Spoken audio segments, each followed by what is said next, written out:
అదే RTV app వార్తల్ని క్షణాల్లో చదివే అవకాశం ఉంటుంది. ఒక న్యూస్ పేపర్, ఒక టెలివిజన్ ఛానల్ మీ చేతుల్లో ఎప్పుడూ ఉంటాయి. ఈరోజు 1వ తారీఖు నుంచి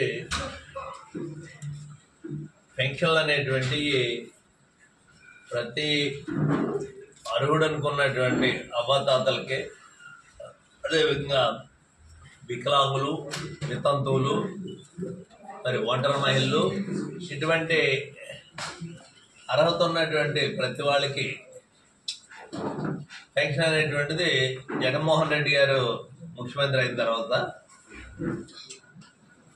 ఎక్కడికో సచివాలయాలకు వెళ్ళి ఎండైనా వారైనా ఇబ్బంది పడుతూ పెన్షన్ అందుకునేటువంటి పరిస్థితుల్లో ఈ రోజుని జగన్మోహన్ రెడ్డి గారి ప్రభుత్వం వచ్చిన తర్వాత 1వ తేదీ నుంచి వాలంటరీ వ్యవస్థ తీసుకొచ్చి కంపల్సరీ 1వ తేదీనే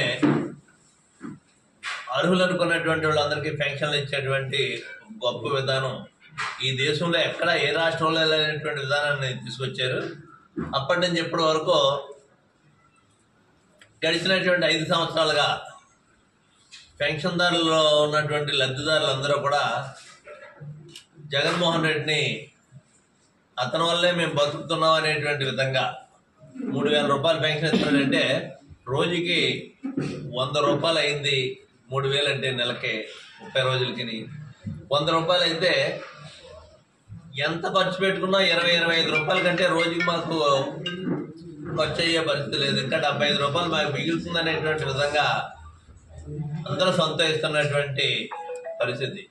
ఎక్కడికి వెళ్ళిన ప్రజలందరూ కూడా ఈ పెన్షన్ విషయంలో జగన్మోహన్ రెడ్డికి జేజేలు పలుకుతుంటే ఈరోజు అది చూసి ఓర్వలేనటువంటి ఈ దుర్మార్గమైనటువంటి తెలుగుదేశం పార్టీ నాయకులు చంద్రబాబు నాయుడు గారి యొక్క ఆదేశాల మేరకు నిమ్మగడ్డ రమేష్ గారు కదైనా నిమ్మగడ్డ రమేష్ గారు ఎలక్షన్ కమిషన్కి ఒక పిటిషన్ పెట్టి ఆ విధానాన్ని రద్దు చేయించమనేటువంటిది చెప్పడం జరిగింది. ఇప్పుడు ఎందుకు అంత కడుపు మంట అనేటువంటిది ఏం అర్థం కావట్లేదు.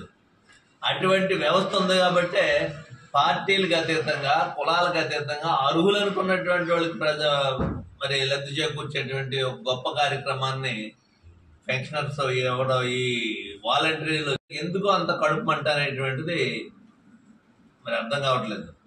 ఎందుకంటే మొట్టమొదటి నుంచి కూడా ఈ వాలంటీర్ల మీద ఒక దుర్మార్గమైనటువంటి ఆలోచన. ఒకప్పుడైతే వాళ్ళ గురించి రకరకాలైనటువంటి పదాలతో మాట్లాడినటువంటి విధానం కనపడింది. ఈరోజు మళ్ళీ వాలంటీర్ల గురించి అంత భయపడవలసినటువంటి పరిస్థితి ఏమొచ్చింది అంటే తెలుగుదేశం వాళ్ళకి అంత బాధ రావడానికే వాళ్ళు గ్రామాల్లో ఈ రాష్ట్రంలో తెలుగుదేశం పార్టీ అనేటువంటిది కనుమరుగైపోయేటువంటి పరిస్థితి ఉంది. ఈ వాలంటరీ వ్యవస్థ ద్వారా ప్రతి ఒడికి లబ్ధి చేకూరుతుంది. ఆ లబ్ధి చేకూరటంలో రేపు 2024 రేపు ఒక నెల 2 నెలల్లో రాబోయేటువంటి ఎన్నికల్లో అందరూ కూడా జగన్మోహన్ రెడ్డి కొట్టేస్తారని ఒక భయంతో, ఒక ఆందోళనతో వాళ్ళ మీద కక్షాదింపుగా ఈ రకమైనటువంటి చర్యలు తీసుకోవడం అనేటువంటిది చాలా దుర్మార్గమైనటువంటి చర్య ఇది.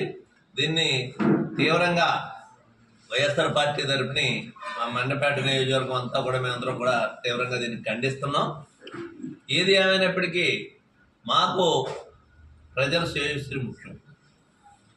జగన్మోహన్ రెడ్డి గారు ఒకటే చెప్తున్నారు, అర్హులు అనుకున్నటువంటి వాళ్ళందరికీ సహాయం చేయండి అని ఏదైతే చెప్తున్నారో దాంట్లో భాగంగానే మరి ప్రభుత్వానికి ఎలక్షన్ కమిషన్ నుంచి వచ్చినటువంటి ఆదేశాల మేరకు 1-2 రోజుల్లో ఏ విధంగా పెన్షన్లు అందజేయాలి మరి ఇంకా రాలేదు. అంటే ఈవేళ 1వ తారీఖు అనేటువంటిది ఏప్రిల్ 1 అనేటువంటిది ప్రతి సంవత్సరం కూడా బ్యాంకు హాలిడే రోజు కాబట్టి వాళ్ళ వ్యవహారాలు నడపరు కాబట్టి 3వ తారీఖు నుంచి పెన్షన్లు ఇచ్చేటువంటి విధానం గతంలో కూడా ఉంది.